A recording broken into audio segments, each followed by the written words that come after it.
Modern Christianity is a landscape of thousands of competing denominations. Each one claims a monopoly on the truth, often burying the simple message of the Gospels under mountains of complex, abstract theology. This creates a strange contradiction. Believers often speak of universal love, yet that love frequently vanishes the moment it requires a material sacrifice. For many, love has become a hollow emotion rather than a tangible commitment. In this environment, the Bible itself has been transformed into an idol. Instead of serving as a manual for behavior, it is treated as a static object of worship, a perfect, untouchable relic that people stop reading critically. When a faith prioritizes these empty declarations and the worship of a physical book over the production of righteous deeds, it loses its power to actually change the way people live. This disconnect led the ancient Ebionites to a startling conclusion. They argued that the New Testament in its current form is a pagan corruption of older, more direct scriptures. If this premise is true, the text cannot be taken at face value. It requires a systematic deconstruction, stripping away centuries of additions to see if a coherent, original message still exists underneath. The Ebionites believed that by separating the authentic words of God from later human gibberish, a historical Jesus could be recovered, one whose primary focus was not on theology, but on the Ten Commandments. The first layer of the excavation involves removing the doctrine of the Trinity. From an Ebionite perspective, the idea of Jesus as a divine demigod was a later Greek invention that obscured his true role. In this view, Jesus was entirely human, a man chosen by God because of his deep devotion to the Father and his people. The first layer of the excavation involves removing the doctrine of the Trinity. From an Ebionite perspective, the idea of Jesus as a divine demigod was a later Greek invention that obscured his true role. In this view, Jesus was entirely human, a man chosen by God because of his deep devotion to the Father and his people. The first layer of the excavation involves removing the doctrine of the Trinity. From an Ebionite perspective, the idea of Jesus as a divine demigod was a later Greek invention that obscured his true role.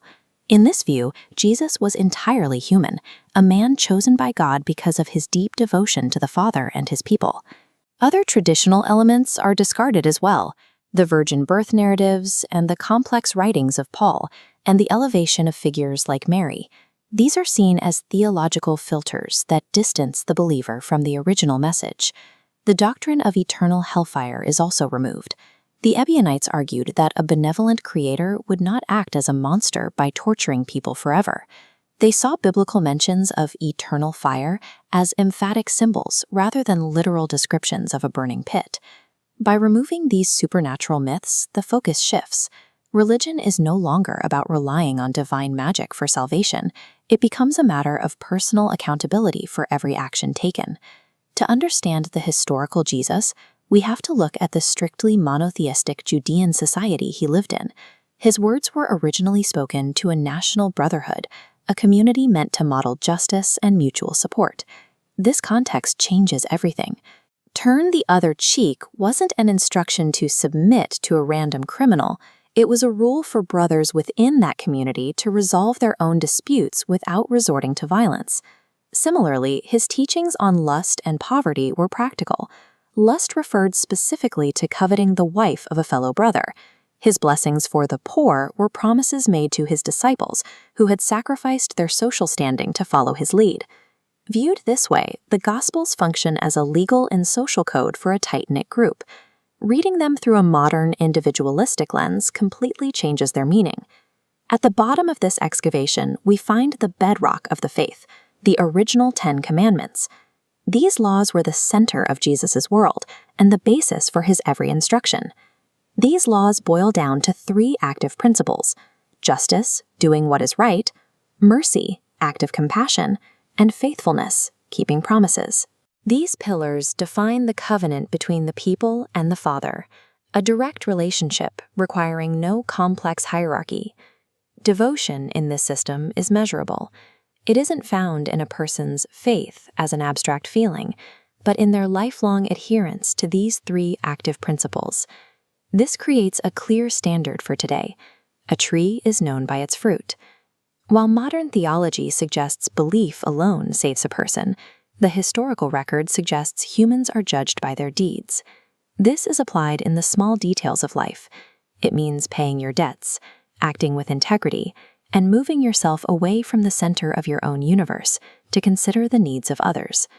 It also requires a difficult psychological shift. Instead of worrying about the future, one must start every day with a conscious trust in God's providence, a task that is easy to say but incredibly hard to do. This trust leads to a specific hope. The resurrection of the human Jesus serves as a literal prototype for humanity's future resurrection in glory. Ultimately, biblical knowledge and perfect theology have no value if they fail to change your behavior. Put the book aside, call a family member, and begin the work of justice and mercy.